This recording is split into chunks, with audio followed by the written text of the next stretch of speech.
Bonjour, bienvenue sur Radio Quinquin pour réécouter Vivre et lutter.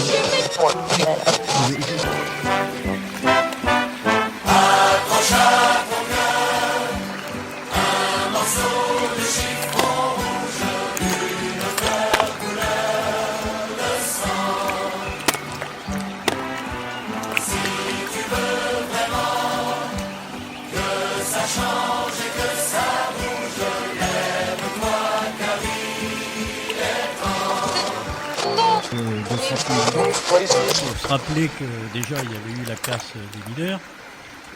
Derrière il y avait aussi tout le textile qui était déjà touché. Donc la sidérurgie vient après.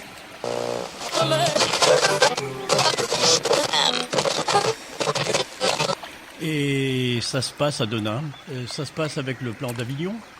Le commissaire européen qui considère qu'il y a des canards boiteux, qu'il faut les éliminer. Et donc, c'est la fermeture de Denain. 5000 salariés mis à la porte du jour au lendemain. C'était une quête pour une radio et une télévision qui soient plus justes. Comprendre que les luttes étaient les mêmes finalement qu'on soit dans une entreprise ou dans une autre. C'est Radio Quinquin, la radio de toute la population de la région.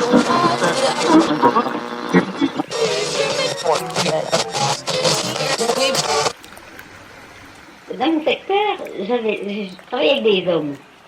Rien que des hommes. Il n'y a pas longtemps qu'il y a une femme qui est avec moi. C'était rien que des hommes. Et les régleurs, c'était des hommes jeunes.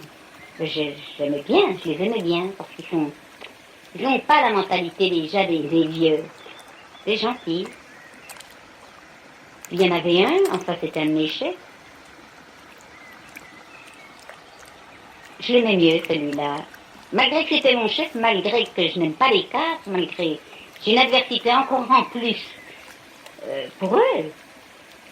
Oui, c'est établi quelque chose entre nous qui fait qu'on s'aimait bien.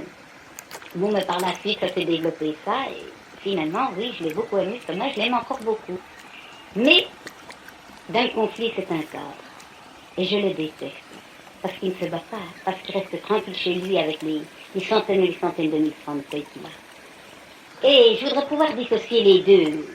L'homme que j'aime, que je connais, qui est gentil, qui est prévenant, c'est un homme pour moi, là. Hein, il a des conversations bien, et alors, quand on le voit de l'autre côté, c'est... Je le déteste, je ne peux pas dire un autre mot. Parce qu'on était brouillés quand même, hein. Et on avait essayé d'ailleurs de se mettre tout près de France Inter pour que quand ils nous brouillaient, ils brouillaient aussi la radio nationale. Quand on va sur la télévision, de voir tous ces experts, tous ces élites qui parlent, qui donnent la leçon, et dans laquelle eh bien, les travailleurs sont complètement absents. Hein. On nous ingurgite le poison.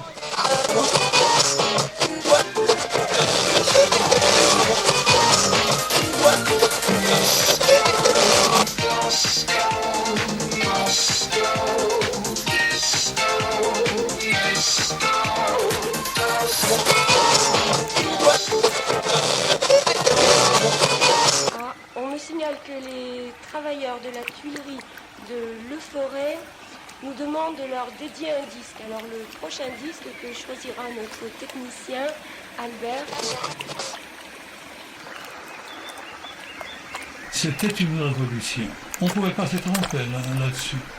C'est un état d'âme de grand nombre de millions de personnes, de grandes masses, qui quittent leur attitude conformiste de tous les jours pour devenir le souverain de leur propre destin et de leur propre usine, de leurs propres camarades, de leur propre pays.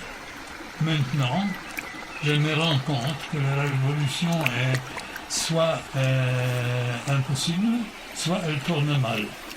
Un révolutionnaire ne doit pas le savoir. Son ignorance lui fournit des forces nécessaires pour demander et obtenir l'impossible.